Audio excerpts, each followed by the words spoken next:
Professor Riley is a third-year doctoral student and sales professor at Kansas State University, specializing in sales and social media.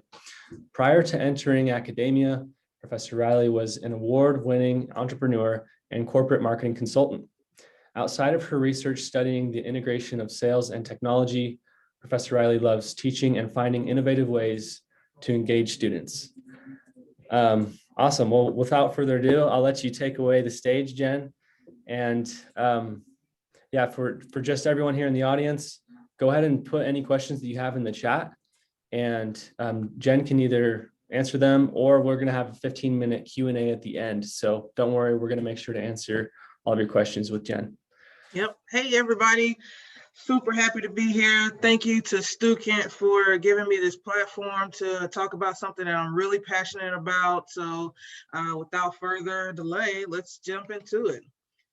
As I'm sure a lot of you know, teaching and trying to come up with different ways to relate information to students, you know, it can be very challenging, especially when we've been in this virtual environment for the last year. So I want to keep the session really interactive.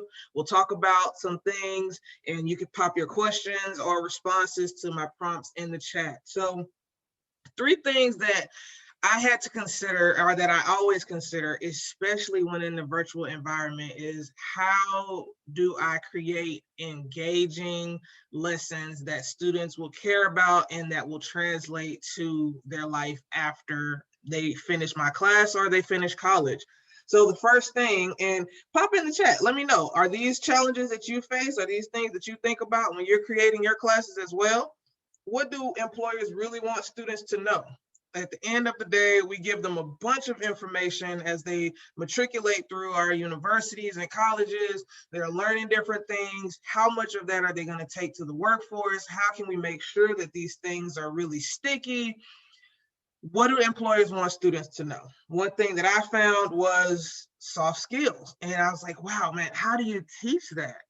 Soft skills are so intangible sometimes. How do you really teach those skills that employers want to know, and getting in touch with those employers for what they actually want in their students that are coming to them from college? The second thing that I was really wrecking my brain was, how do I translate what we're doing in school, in these classes, in these lectures, in these assignments, to what they will experience after class? And we heard it if you attended one of the keynotes earlier of how do we go from this very structured, rigorous, you know, rubric-driven environment into, hey, this is your assignment, this is the end result that I want, go forth and do it. So really trying to understand, like, how do we translate, you know, this college environment where you're kind of immersed in education and you're there, into this kind of self-driven, minimalistic direction environment. So that's another thing that I always consider when I'm thinking, okay, how do I create in lessons and activities for students?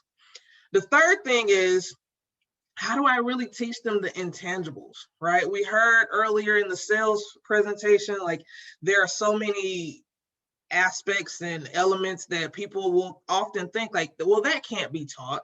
But is that really true? Can we teach those intangibles? And if so, how do we teach them, and how do we integrate it into our lessons? A little background about improv. If you're not familiar with it, improv is traditionally a humor-based exercise. So if you've gone to Comedy Central or comedy clubs, you'll see improv as a way that they relate to the audience and have this interactive experience for a humor, fun type of outing. But it also can vary in length, right? So you can have this improv exercise that is 5 minutes long, or you have a 50-minute show, right? So it varies in length. And then it has this yes and philosophy. And when I took this improv class a few years back, when they said yes and, I was really skeptical.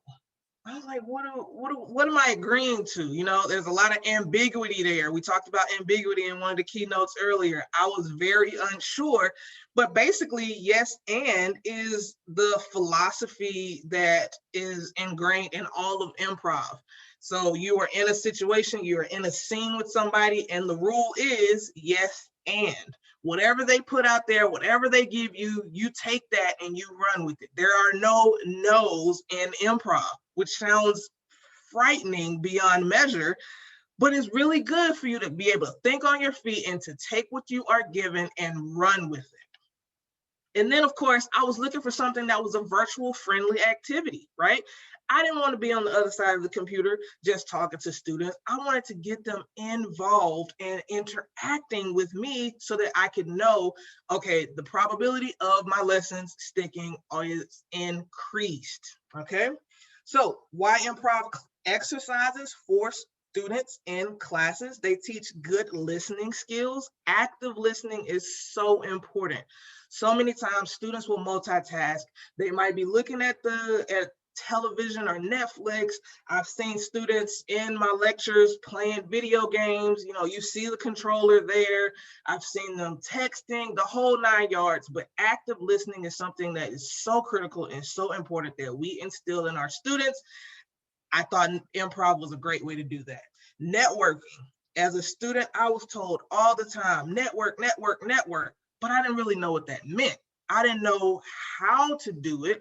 And I found that so many situations where, you know, they toss you into it and then you learn. But I didn't want my students to have to go through that. And then, of course, attention to detail. In this environment where we are constantly multitasking and our attention is split in so many different directions, attention to detail often gets lost. And these three things also correspond with what we hear employers say that they want students to have. So today, I'm going to share with you guys 3 improv techniques that I built to help my students learn these 3 soft skills, okay? Exercise 1, building a story, okay? It's an activity, it's a listening game that teaches collaboration, teamwork, and listening, all right? So how does it work? Your students are collaborating to build a story. You split the students into smaller groups, like 2 or 3 students per group, and then you start them off with a prompt. They take that prompt and then they take turns adding to the story so that they build this story together, okay? So again, you start them off with a prompt, you split them out into 2 or 3 groups, and then they're told, take this prompt and then build on it, taking turns to build a longer story ultimately, okay? So let's do an example. And then all of a sudden, someone comes on the intercom and says, right? So you have your students out in groups, that's their prompt, and then they create a story together, alternating one at a time. Another prompt example, we were sitting in traffic, next thing I know, that's their prompt. They go for it, they have to listen to each other to make sure that the story makes somewhat of sense as they're going through. They can have the opportunity to be creative. They are agreeing and doing the yes and philosophy as they build on that story over time. And they are learning each other and how to actually have that back and forth volleying of communication that sometimes gets lost in translation as we deal with so much technology. Another example, I walked up and saw, right? So these give them the opportunity to put in prime adjectives to say, you know, put in places, people. I walked up and saw an elephant, right? I walked up and saw 2 people fighting. They can take it in many different directions and then continue that on over time. I reached down and found is another example. So all of these are just examples of the prompts that you can use to get started in the building a story improv game. Now the fun part comes. Let's give this a try. All right. So the prompt is, one day I was walking. Okay. We'll take 6 to 7 volunteers in the chat. Let us know what you want to say as your next thing. You can use the raise your hand and come off mute, and we'll go from there. So one day I was walking, and who wants to go first?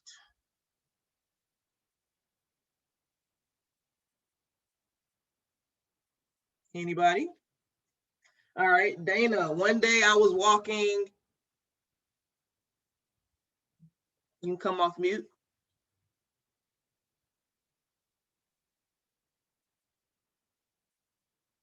One day. Sorry, dear, I was typing.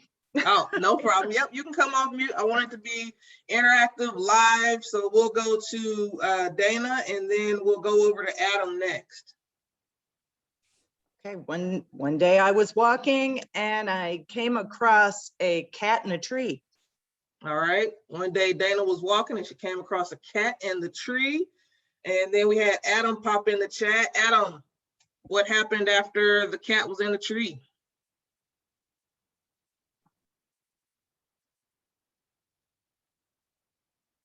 The cat looked like it was stuck in the tree and it was yowling for help. All right. One day we were walking. They came across a cat in the tree and the cat was yelling for help. We have David that has unmuted. You want to go next? Yeah, all of a sudden, a fire engine from the local firehouse came to a screeching halt, and the firefighters all climbed out shouting, "Where's the cat?" Okay, all right. And then we have Vicky in the chat.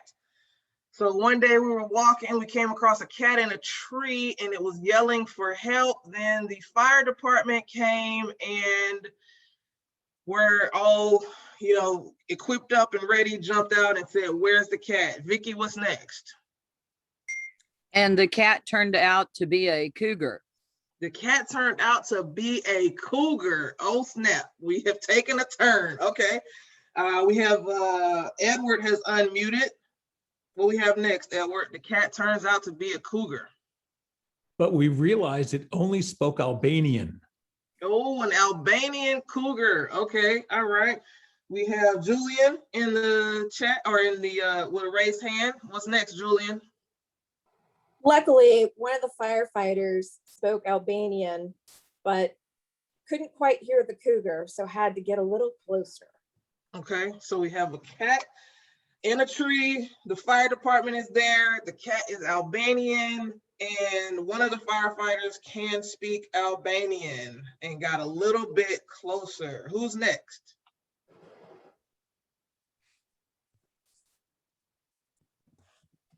Karen.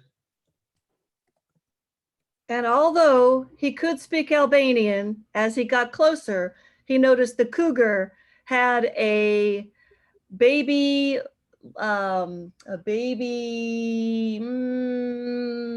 antelope in its mouth.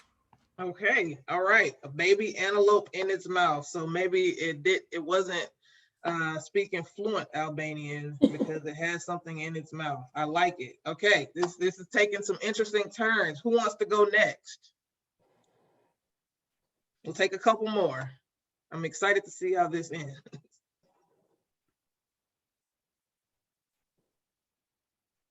Anybody?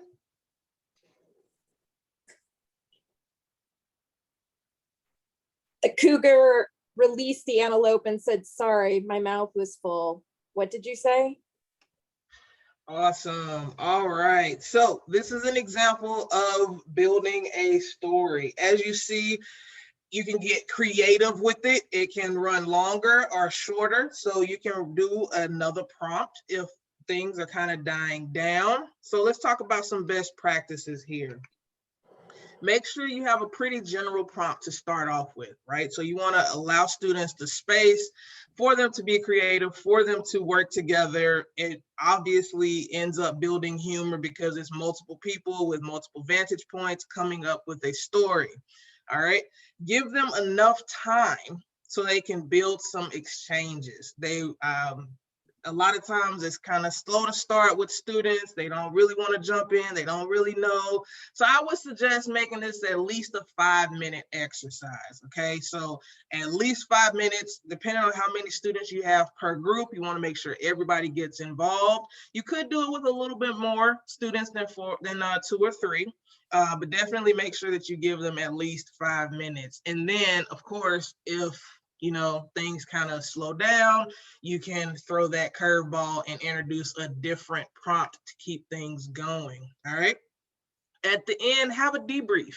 Right. So you break everybody into groups, and then you come back, ask some people or some of the groups to volunteer the synopsis of their story. Okay. This gets the students to kind of laugh a little bit, unwind a little bit, and have that discussion of, where the directions that it took and how they enjoyed the activity. So one part that you want to make sure that you end with is asking them, well, what parts of that story came easily to you? And what did you struggle with? And then you can relate that to whatever lesson that you're discussing currently and how that translates to their ability to think on their feet. The advantages of being able to think on their feet as they matriculate through their education and on for years past. All right. So that was building a story. That was our first improv exercise. All right. Building or exercise number 2, getting to know you. Okay. Getting to know you is a rapport game.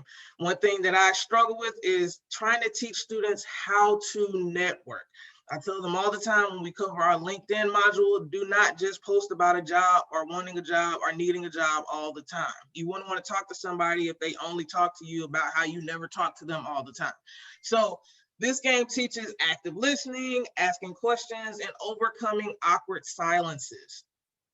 Awkward silences are something that we encounter at all walks of our life. Maybe not so much as a toddler, because everybody's kind of silent or, muttering or whatever, but awkward silences are just an unfortunate part of life. How do we teach students to overcome that? Well, I built this game. So students have to network with each other to find 3 unique facts about their partners. All right, so we split students into groups of 2 or 3 is ideal. We can do 4 or 5, but what I found in that one is if the group gets too big, somebody will be left out of the conversation. So I try to keep these short and smaller and then just rotate them. So in this one, you set a timer. So you might have it 4 or 5 minutes, and then you prompt them to switch teams. Pair each student if you can, and like if there's siblings in the class, or that the students are on the same sports team, or they have some type of pre-existing relationship, you want to try to adjust and not pair them together initially. So the object here is for them to get to know some facts about each other. It kind of simulates them going to a networking event, but in a comfortable, safe environment. Sometimes I challenge them and say, hey, whoever can find the most unique fact gets an added advantage in the class, or gets extra credit on the homework or something like that, to kind of incentivize them in like a reality TV style. But I will caution you, if you do that or go that route, sometimes they leapfrog over those introduction questions and just say, okay, what's a super unique fact about you? And then that can take a turn during debriefing. It's gotten crazy. One student was like, oh yeah, I was at a party for this and somebody ended up getting stabbed. I was like, whoa, wait, hold on. Time out. Let's ring that back. So the objective here is that they find some unique facts out about their classmates. So you want to make sure that you adjust and that you incentivize them thoughtfully, because they might say some crazy things or find out crazy things about each other. And then as you debrief, you come back and you ask them, how would it go? How did you overcome any awkward silences? What types of questions did you ask each other? Was that a good experience? Did it feel weird? Did it feel awkward? Do you think that you could do this in an environment that everybody wasn't a student, right? So that's one of the challenges in networking is you're no longer able to say, oh, well, what's your major? Or, well, you know, are you on this team? Are you on that team? You don't have that commonality. So having them go through this exercise to find that commonality is a good challenge in a safe environment that they can use. All right. And then we have exercise 3, and that's guess what, okay? So guess what is more of an attention to detail game. This one teaches some context clues, deductive reasoning, crafting, imagery, and just basic communication. So I use this, I teach fundamentals of professional sales. And one thing that I'm constantly trying to get students to understand is the features, advantages, and benefits, or FABs, right? So they're in a sales call, they're translating, you know, the features, advantages, and benefits of a product or service. And I'm trying to teach them to not do the verbal diarrhea, where they just kind of spit up everything that they know about this product on their prospect. So it works like this. You take this common, well-known item and describe its features. Features are item focused. So this light is an automatically adjustable LED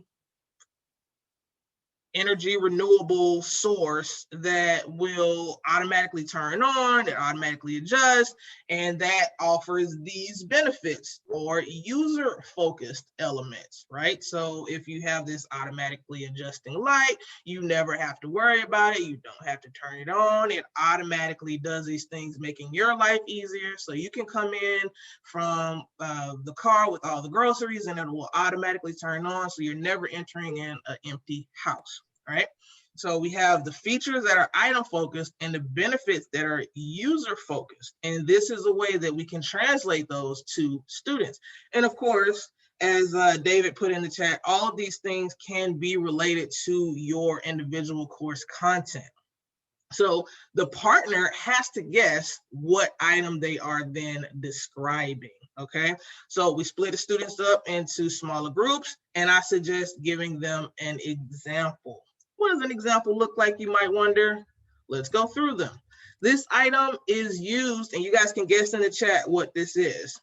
This item is used every day to make calls, check emails, use apps to access the internet. This device makes users' lives easier for on-the-go access to business communications and to keep in touch with their loved ones.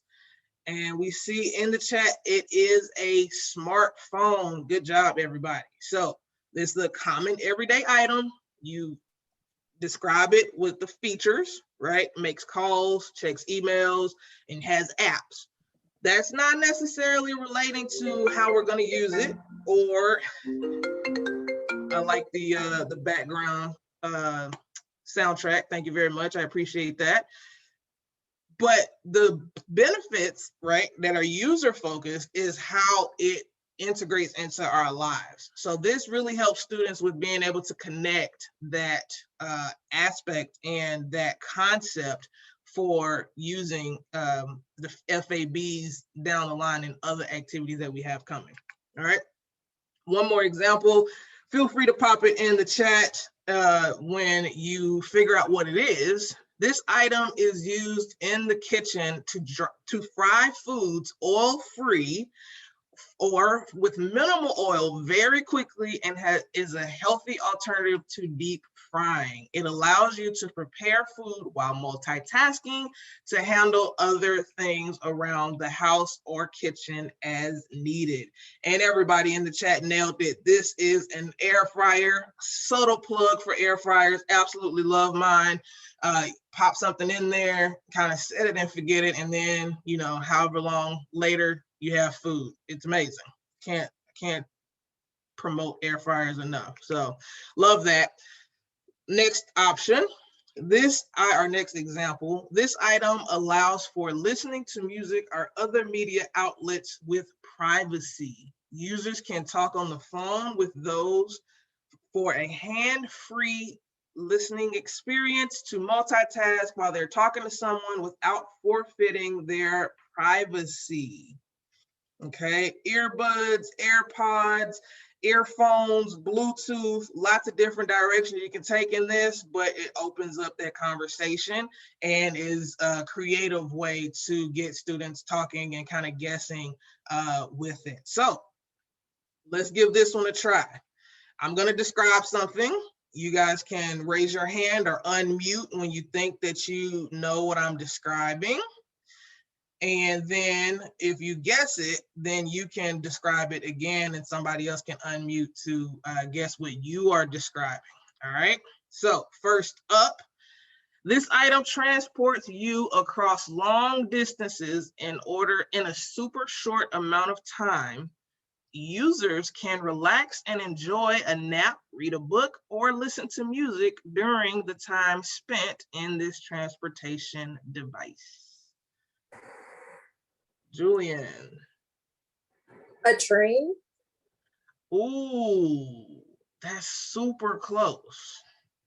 Wasn't the device that I was thinking, but we'll take it. Now you can describe another one for somebody else.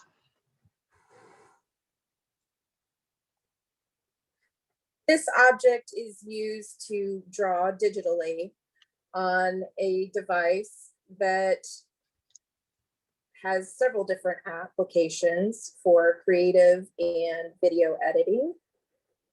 What device am I thinking of? Okay, okay. Who thinks they know the device? Apple Pencil? Okay, Betsy guessed Apple Pencil. Yes, I was thinking iPad, but yeah. Apple Pencil, iPad. David says stylus. All right, Betsy, it's your turn to describe. This device is something that more people started buying when they started working from home. And it's a way that people can, I'm trying to think how obvious or not obvious to make it. It's something that you set on your desk and it's a way that people can see you better.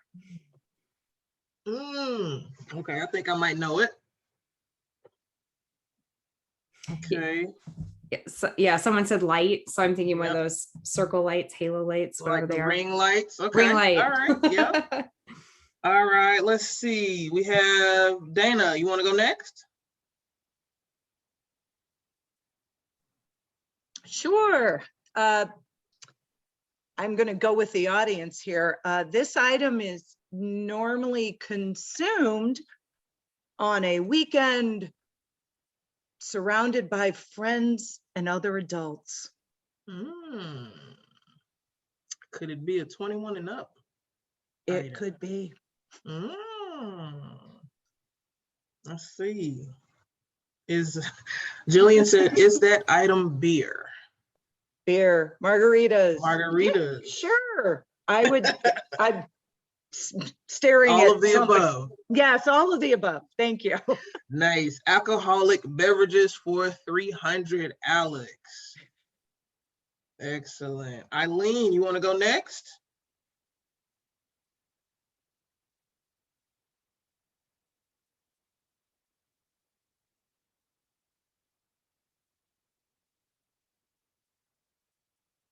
To describe?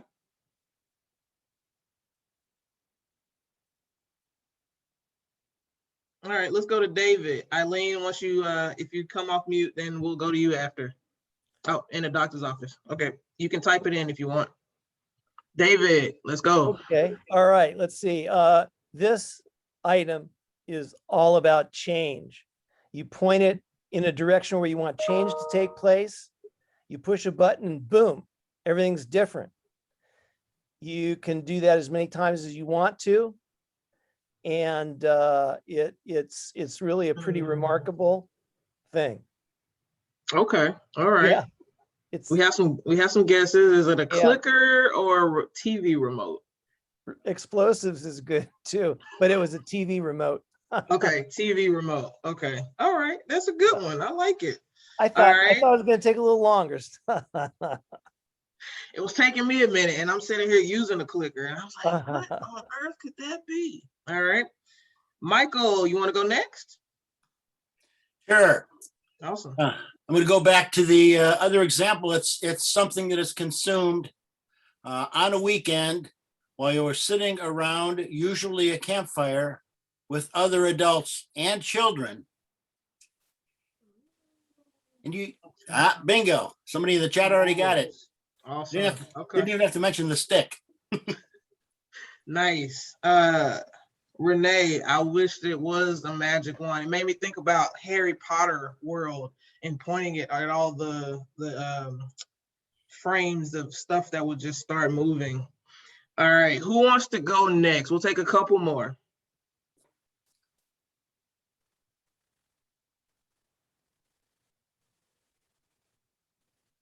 Oh, Eileen put one in the chat. Item adds comfort to a hard surface. Is that a pillow, Eileen?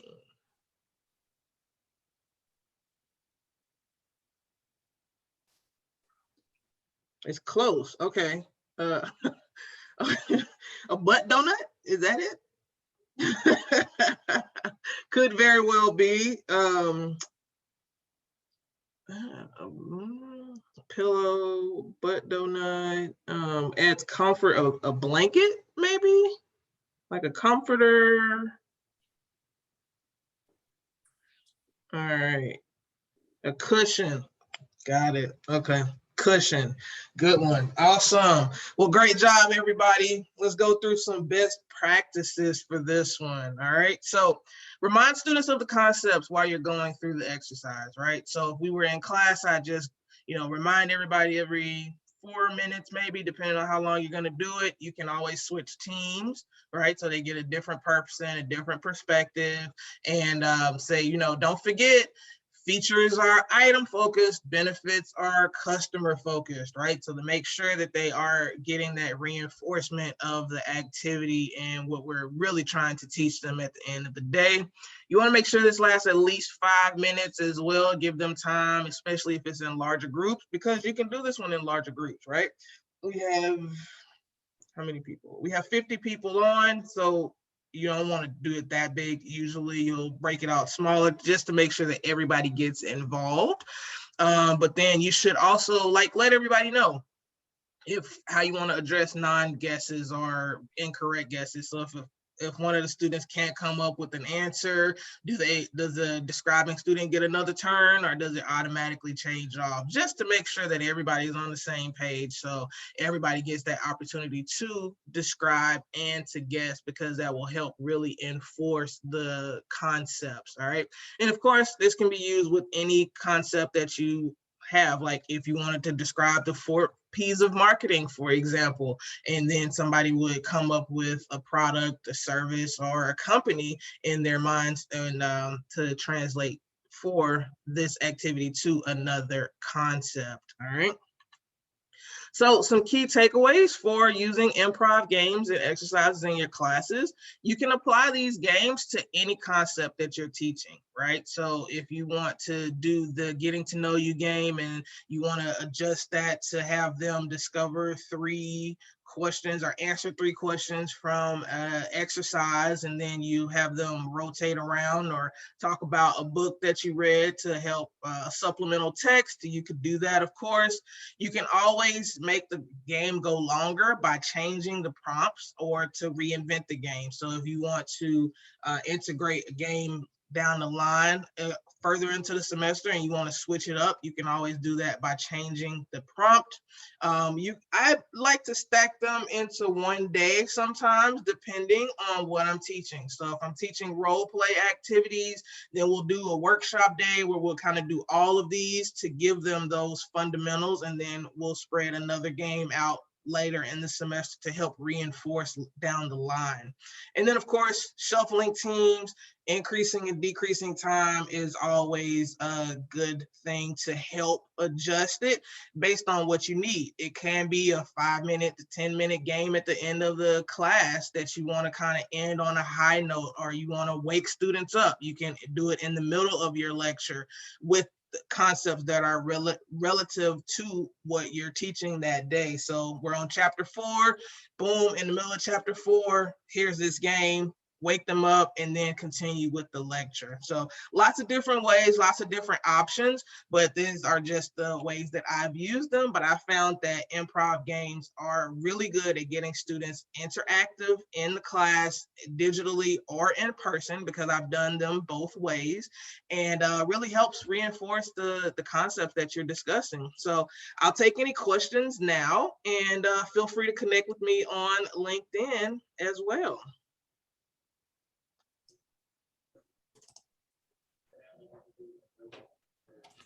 All right. Well, I'm hopping back on. I'll facilitate the questions for you, Jen. I just wanted to say that was really a unique session, and I had a lot of fun just watching, and really cool activity ideas. Really enjoyed it. So thanks for being willing to participate and speak at ProfCon. Awesome. So everyone, if you could put your questions here in the chat, and we'll start picking Jen's brain. She has lots of good ideas. Okay, so here's a question from Jennifer. She said, great session. Thank you. Regarding a virtual application, how many students would you typically put into breakout rooms? Yep, great question. So in my classes, when I've done it virtually, I stick to 2 students per room if possible. So if there's an uneven number of students, or a student falls off because of bad Wi-Fi or whatever the case may be, I will put 3 students in a room and just remind them to let everybody take turns and make sure that everybody is included, because I know in a lot of just as a side effect of us being humans and some people being a little bit more outspoken than others, just reminding them to have everybody be active and engaged. So usually 2 to 3 based on how many students are on. If it's a smaller class of like 10, then I think 2 to 3 works really well. What I do is I don't assign myself to a room. I just hop in and out of rooms. So starting off with the pandemic, I was really nervous to do anything breakout room related, because I was scared that students wouldn't do anything, or that they weren't actually on there and they are, just logging in from their phone and they aren't actually involved. But I had to kind of kick it and say, like, I want them to be engaged. I want them to do this. If I put it there, then hopefully they'll be involved. So I tried it, and when I was jumping in and out of the breakout rooms, because as an admin in Zoom, you can jump in and out of the room. So I would go in and check on them, or I would go into a room and I would hear one of the students describing something, and the other student's like, man, I have no idea what you're talking about. And I would chime in like, oh, is it XYZ? And they'd be like, yeah, it is. And then that would kind of get the ball back rolling. Using those Zoom prompts in the broadcasting the message to all the breakout rooms worked as well. And then at times when I've had a TA, I have my TA join, class to help with that facilitation, to go in and out of the rooms with me, because in a class with 50 students, you have 25 breakout rooms, and it's hard to get to all of them and not have it going on too long to where the students get bored. So to answer your question, around 2 or 3 is optimal. Awesome. Thanks, Jen. Here's the next question from Renee. Any suggestions for adapting improv activities for an asynchronous class? That's a great question. That's something that I am actively trying to figure out now. But it has a lot of challenges because everybody isn't logging in at the same time. But I think you could. I think you could do it. It's just a lot of ingenuity of time and the timing and the window of participation, right? It might be something that's a little bit more involved than the easy back and forth like we had, where nobody has any real preparation. You kind of put them on the spot, so to speak, of, hey, this is the prompt, now respond to it. I think it might be something that might be a little bit more involved in that for asynchronous environment. Awesome. Next question here is from Jason. So in the virtual sessions, do you require the students to all try to show themselves on camera and use their mic? I've had a lot of students who are shy and or try to ghost the session. Yep, so great question. I read somewhere last summer about diversity, equity, and inclusion, about requiring students to all cut on their cameras based on, you know, their circumstances and their home or wherever they are environments. So requiring students to be on camera was not something that I did as we had this virtual year, just because I wanted all students to feel comfortable, and not everybody has a place where they could do, you know, a dedicated place. So I did not require students to be on camera. Obviously, they have to unmute in the breakout rooms. That's part of the reason why, you know, I'm hopping in and out. Like, I would broadcast and tell the class before we would go into the breakout rooms, like, if something happens or something's wrong, they can always come to the main room and ask, you know, let me know and tell me what's going on. So if somebody is kind of ghosting on the session in general, might be a little bit of a hard knocks thing, but you can actually remove somebody from Zoom. So if somebody came back to the main room and said, hey, professor, my person just disappeared. They never came on camera. They never unmuted. Okay, that's fine. Sorry about that. You know, I apologize for you having that experience. I'm going to assign you to a new room. And then I remove that other student from class, so they don't get any credit for being there that day, and they can't join or rejoin class that day. I ask students to direct message me if they are stepping away or they need to go to the bathroom or something, just to let me know, because I do something I call hot seat in classes, especially virtual classes, where I'm kind of randomly calling on students. And if I call on you and you don't respond, you're absent for the day. So I just let them know, like, if you're stepping away, that's fine. I'm good with it. I'm not going to police you on going to the bathroom. But if I call on you while you're gone and you don't respond, then, you know, I'm left with some choices to make. So just let me know, being a responsible adult kind of thing. But usually, you know, I had a couple instances where students kind of ghosted on it, but ironically, it doesn't happen as much. And I think because I kind of frame it in class of, hey guys, make sure you're in a place where, like, I tell them ahead of time, it's on the calendar for the class.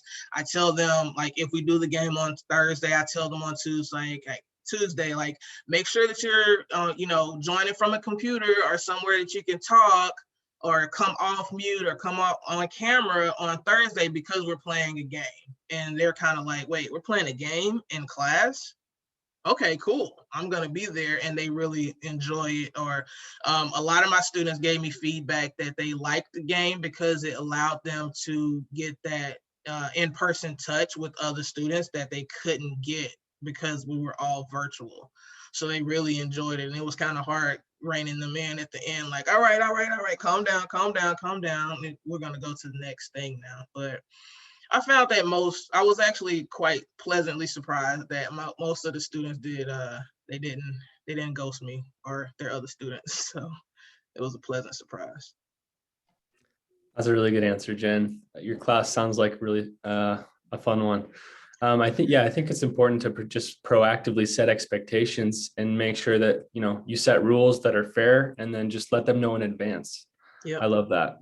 That communication aspect. And, you know, because I tell them all the time, like, you're not going to be in most jobs, you're not going to be extremely micromanaged. You guys are growing adults. Like, we can police ourselves to a certain extent. Here are the rules. Here are the consequences if you don't follow said rules. And then, you know, things shake out like they do from there. Yeah, for sure. All right. There's a lot of questions, so we'll try to get through all of these, but if not, I'm sure that people can reach out to you on LinkedIn or your email. Definitely. And ask more questions. You can feel free to message me on LinkedIn, and I'll answer any questions that you had. Cool. We'll try to get through as many of these as we can. This one's from Karen. She said, how do you get them past the awkward silence when no one is talking? So if I go into one of the breakout rooms and nobody's talking, I will ask them like, hey guys, you guys there? What's going on? They'll say, I've had a situation where they're like, oh, well, we already did it. So I will give them another prompt. Or I say, okay, well, what was the synopsis, or what was the, we have X amount of time left, tell me like, what was the recap? What did you guys find really easy about it? What did you find hard about it? And then I'll give them another prompt to say, okay, well, go at it from this direction, to essentially restart the game, but restart it with the new prompt. Because I found, I try to give my students the benefit of the doubt. I found if they are not engaging, there's a reason. So if I give them something else to do, a lot of times they'll re-engage. And if not, or if they're kind of being a little bit more difficult, I'll just tell them like, all right, well, we have 3 minutes left. And then you'll be pushed back to the main room. That's great. Next question is from Julianne. So she asked, how do you get very shy, socially awkward students to engage even in small rooms? Yeah, so you just keep prompting and pushing them, honestly. You'd be surprised that, in my experience, how your mindset changes just telling them like, hey, this is a safe space. Just simply stating that this is a safe space, this is a learning environment, will help coax students out of their shell and reminding them like, okay, why are we doing these things? So I put it in this presentation, but I also tell students like, why are we doing these games? What are they learning from these games? I've had students that will tell me like, well, I have anxiety, or, I can't talk in front of people. Put those students in the smallest group, right? If there are 2 people, then put them in that group. Or I've had a situation where I've had to do the interaction in the game with the student because they didn't feel comfortable doing it with anybody else. So that was an option as well. But just trying to make sure and reinforcing like, hey, I understand. And of course, referring to the counseling services within the university as well. Like, hey, I get it. I have anxiety too. Why don't we talk through it together? And then maybe you can go to a room with one of your other students. How does that sound? And they're like, okay, I guess, or I really just rather not. Prompting them to use the chat as well. So if they don't feel comfortable coming off mute and they, but I still want them to be involved and they still want to be involved, they can use the chat as an alternative. But I usually try to encourage and keep encouraging them to do it, because I'm like, you're going to have to do it at some point. You have to, so to get a job and to perform at that job, you're going to have to do it at some point. So just pushing them a little, not too much, but a little, as much as you think they can bear. Yeah, totally. I love that. Encouraging any sort of engagement that they're comfortable with is important, and just letting them know that you care. Well, Jen, thanks so much. You're a rock star. I think that everyone loved this session. So many positive comments. Yeah, I had a lot of fun. So this is actually going to wrap up day 1 of ProfCon. I hope you all had a good day. Tomorrow morning, we'll make sure to email you out the access link. I'm actually going to post it here in the chat right now. Go to that link tomorrow morning. We're starting at 8 a.m. Mountain Standard Time. And we're going to have a couple of great keynotes to kick us off. So we look forward to seeing you in the morning. Thanks, Jen. See you, everyone. Everybody.